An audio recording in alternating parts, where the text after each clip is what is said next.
Une petite nouvelle fonctionnalité dans VeloBook. Lorsque vous affichez une courbe, vous avez bien sûr la courbe qui s'affiche et un tableau de bord au-dessus qui vous indique un certain nombre de valeurs sur la durée, la puissance, la cadence, la vitesse, la charge et la fréquence cardiaque si celle-ci est présente. Pour consulter différentes statistiques, vous devez vous rendre dans l'onglet ici Statistiques. C'est un tableau relativement complet et complexe.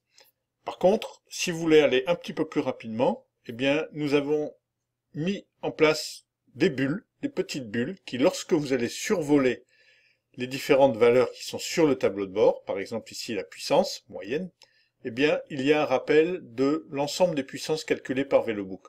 En effet, il y a plusieurs façons de calculer la moyenne de puissance, ce qui explique que parfois, il y a une petite différence avec d'autres plateformes, voire votre appareil. Trois grandes façons de calculer cette puissance. Soit la moyenne brute, c'est ce qui s'appelle ici moyenne, 257 watts, soit la moyenne dans laquelle on va exclure les zéros, c'est-à-dire uniquement les périodes où il y a une activité de puissance, c'est-à-dire que les arrêts ne sont pas comptés, ainsi que les descenses où on ne pédale pas, donc ici c'est 314 watts. Et ensuite, la puissance dite normalisée, je vous renvoie à la définition anglo-saxonne de ce que c'est la normalisation d'une puissance. Et on indique également le maximum de puissance atteint pendant la période de l'enregistrement.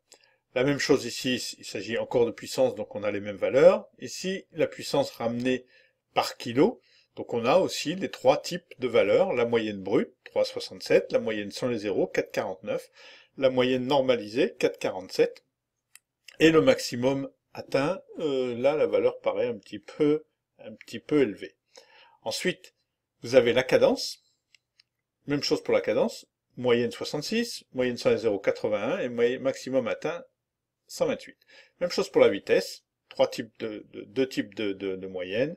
Et ensuite, la charge, vous avez d'autres types d'informations. La charge ici, c'est la charge standard calculée, subjective calculée par VeloBook, à savoir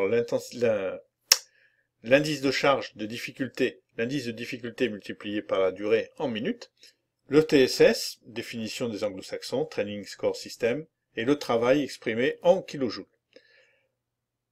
Par contre, bien sûr, si vous voulez avoir davantage de détails, vous allez sur l'onglet ici Statistiques, qui va vous permettre d'avoir l'ensemble de différents types de calculs, avec en plus quelques informations, le rang de la performance réalisée. Je vais prendre l'exemple de la moyenne brute, c'est la 12e meilleure moyenne de la saison, c'est la 55e de l'ensemble des enregistrements pour ce coureur qui 1200 enregistrements, 55e, donc c'est quand même une moyenne assez élevée, et c'est la 48e performance réalisée lors d'une course, d'une compétition.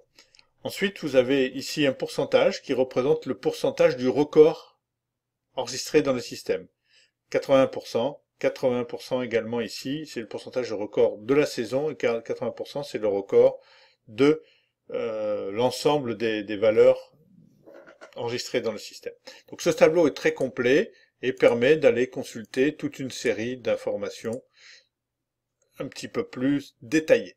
Par contre, ici, on a des informations rapides. Donc ne pas oublier d'aller se promener avec la souris au-dessus de la bulle de façon à obtenir des informations complémentaires et de se rassurer en disant non, non, non, VeloBook n'a pas fait d'erreur de calcul dans sa moyenne, il le calcule de différentes façons et il a décidé d'en afficher une qui est la puissance moyenne brute. Par contre, sans les zéros, ça sera 314. Ce qui souvent est le cas sur les appareils qui vous proposent soit d'enlever les zéros, soit de vous afficher cette moyenne brute.